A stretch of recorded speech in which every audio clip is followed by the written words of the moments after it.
자, 여러분 안녕하세요. 오늘 여러분과 함께 영어는 비법이다. 영어 그렇게 해서는 안 돼요. 라는 주제로 강의를 진행할까 합니다.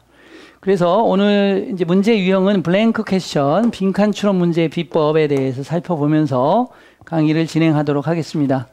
자, 빈칸 추론 문제는 출제가 탭스에서는 8문제 되죠. 그 다음에 접속사 문제 2문제 합쳐서 10문제가 되는데, 빈칸 추론 문제는 8개, 옛날에는 14문제였는데 8개로 줄었지만 굉장히 중요한 문제이고 앞부에서부터 쫙쫙쫙 풀어나가면 되는데, 빈칸 추론 문제는 주제형 찾기가 제일 많이 나옵니다. 주제, 글을 읽고 주제에 해당하는 문제를 푸는 문제가 많은데, 근데 주제형에다가 디테일, 세부 정보를 파악하는 문제가 같이 출제되는 것이 최근 탭스의 경향입니다. 그래서 일반적 주제만 찾는 게 아니고 주제문이 비슷한 게 2개가 나오면 거기에 세부 정보가 올바르냐, 세부 정보가 틀리냐에 따라서 정답과 오답이 갈라지는 유형의 문제가 많이 나오고 있다는 거죠. 그렇기 때문에 주제와 세부 정보 파악 능력을 동시에 함양해야지만 빈칸 추론 문제를 잘할 수 있다는 건데요. 빈칸 추론 문제뿐만이 아니라 대부분의 문제는 2가지의, 이건 이제 매크로라고 그러죠. 매크로. 거시적인 학습이고요. 거시적인 리딩 능력이고, 그다음에 이거 마이크로라고 그러죠. 미시적인 학습 능력이죠. 그래서 매크로와 마이크로를 합친 능력을 평가하는 게 일반적인 시험들의 특징이기 때문에 2가지를 아울러 해야 돼요. 자, 별표 5개짜리고 굉장히 어려운 고난도 문제를 가지고 여러분들과 함께 문제를 풀어보도록 하겠습니다. 자, 이 문제를 이제 보시면 해석을 해서 문제를 풀어야 되는데요. 자, 볼게요. 이렇게 해서 지문이 나오고, 그 다음에 선지가 A, B, C, D 이렇게 나와 있는 문제거든요. 답으로 먼저 가보겠습니다. 지금 문제 풀이 시간이 아니고 학습법에 대한 시간이기 때문에 답으로 먼저 갑니다. C번이 답이 되겠는데요. 선지를 보시고 분석을 해보시면 정답인데요. 택이라는 단어가 나왔는데 굉장히 어렵습니다. take, take 그러면 자세를 취하다라는 표현입니다. 그럼 자세를 취하다라는 표현을 알고 있는 경우는 없습니다. 일반적인 사전에서 다루고 있지 않은 표현입니다. 택이란 단어는 굉장히 어렵습니다.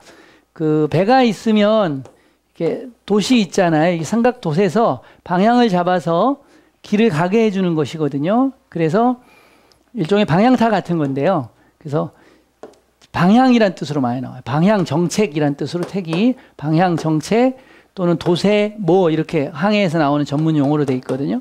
3가지 뜻으로 나오는데 여기서는 방향이죠. 방향 정책 이런 뜻이죠. 그래서 잘못된 방향을 가지는 거죠. 경박한 이런 얘기입니다. 경박한, 시시한 이런 뜻이죠. 리크루트먼트는 모집이고 술책이란 뜻입니다.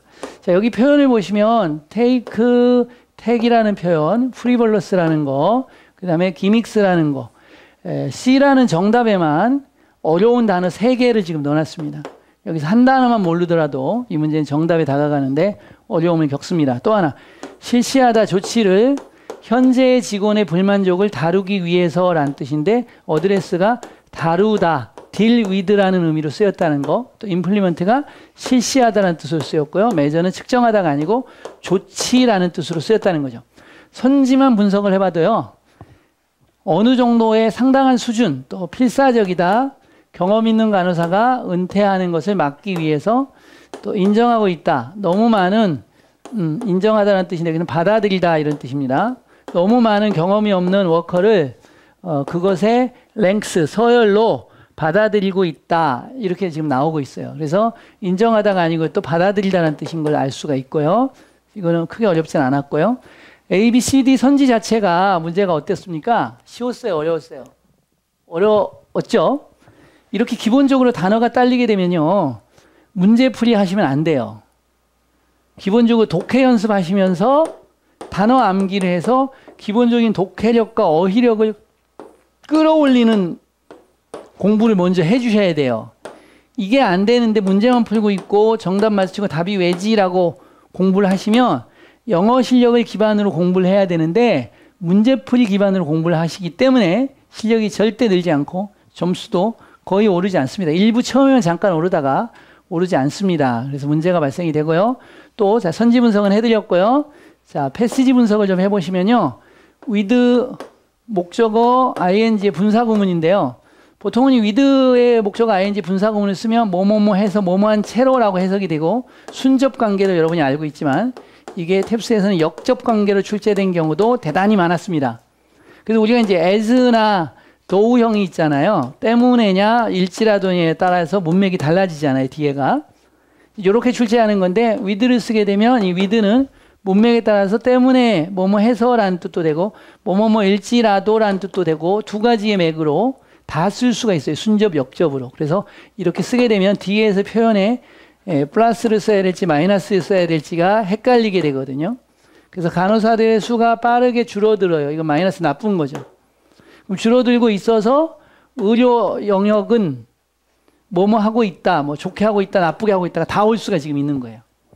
사이닝 보너스, 또 캐시 프라이즈, 그리고 휴가, 이것이 흔한 인센티브가 되고 있다. 새로운 고용에 대한 이런 얘기가 나왔고요.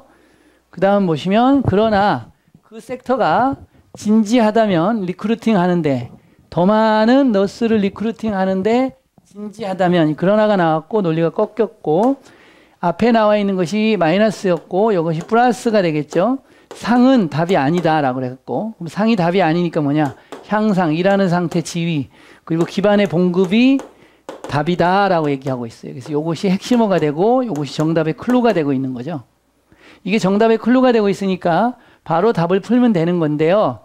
그러니까 어떻게 답이 나오냐면 이렇게 되는 거죠.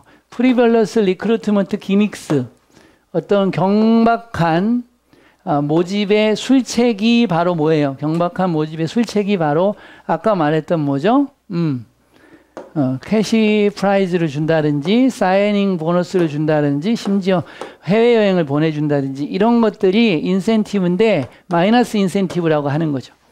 그러면 뭐가 돼야 되냐라는 거죠. 플러스 소재로는 그렇죠. 일하는 조건이 향상돼야 된다라는 플러스, 또 지위도 향상돼야 되고 기반이 되는 월급, 그러니까 토대가 되는 기본급이죠. 기본급이 좋아야 된다는 얘기를 하고 있어요. 그래서 여기서는 추가적인 진술을 또 하고 있죠. 등록된 간호사의 국가적인 조사에서 49%는 보고했다. 그들이 오늘 다시 새롭게 출발한다면 그들은 다른 직업을 추구할 거라고, 즉 간호사를 안 할 거라고 추가 진술이 나오고, 이런 결과는 만든다. 그것을 명확하게 뭐 근본적인 의료의 모집에 재사고가 필요하다라는 거죠. 게임쇼의 전략이 아니라. 그래서 게임쇼의 전략이 또다시 마이너스가 나오고 있고, 뭐죠? 의료의 리크루트의 근본적인 재사고가 플러스가 되는 것이고, 그래서 패시지를 읽을 때 여러분들이요, 플러스 마이너스로 분류해서 읽게 되면 얘는 플러스의 같은 맥이고 얘는 마이너스와 같은 맥이고 이렇게 풀면 굉장히 쉽다라는 거죠. 그럼 글을 쉽게 이해할 수 있고요. 이 이해된 것을 본문에서 풀어서 요게 플러스가 어떻게 다른 걸로 패러프레이징이 돼 있냐 라는 것만 분석을 하시면 답을 쉽게 풀 수 있어요. 그러니까 요게 마이너스 소재로 하고 있는 거죠. 이것에 있어서 이것을 가지고 잘못된 방향을 취하고 있다. 잘못된 정책을 취하고 있다가 답이 되는 겁니다. 문제 풀리는 거는 이해가시죠? 충분히 풀 수 있죠. 이렇게 해서. 그래서 퀘스천 문제, 블랭크 컴플리션 문제, 퀘스천 문제 비법을 여러분한테 다 알려드렸는데 이 비법 아시겠어요? 뭔지 아시겠죠? 기본적인 뭐다? 첫 번째 비법은 어휘와 독해력이 떨어지면 안 된다라는 거. 두 번째는 패시지를 읽어가면서 어떻게 된다? 플러스 맥과 마이너스 맥을 찾아서 플러스 마이너스를 분류해서 논리를 풀게 되면 정답도 플러스가 나올지 마이너스 나올지를 이해할 수 있다는 것이고, 그 다음에 마지막으로는 선지로 들어가서 플러스를 어떻게 다른 표현으로 another expression을 끌고 갔고 마이너스를 또다시 another expression을 끌고 가서 패러프레이징을 했냐를 대조가 아니고 뭐죠?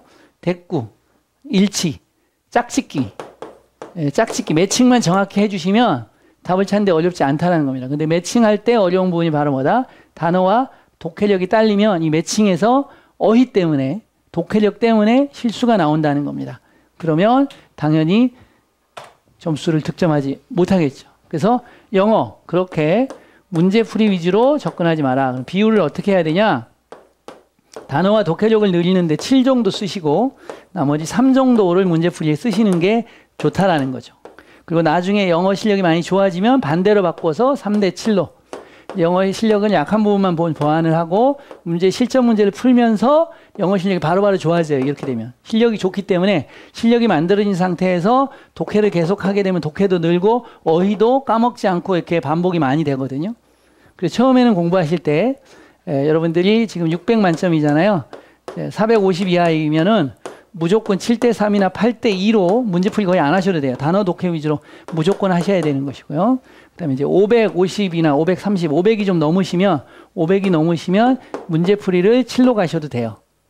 그 다음에 약한 부분을 보완하는데 3으로 가셔도 돼요. 그런데 아까 말씀드린 500 이하, 450 이하는 무조건 단어 독해 쪽으로 집중해서 공부를 하셔야 돼요. 그래야지만 점수가 오른다는 거죠.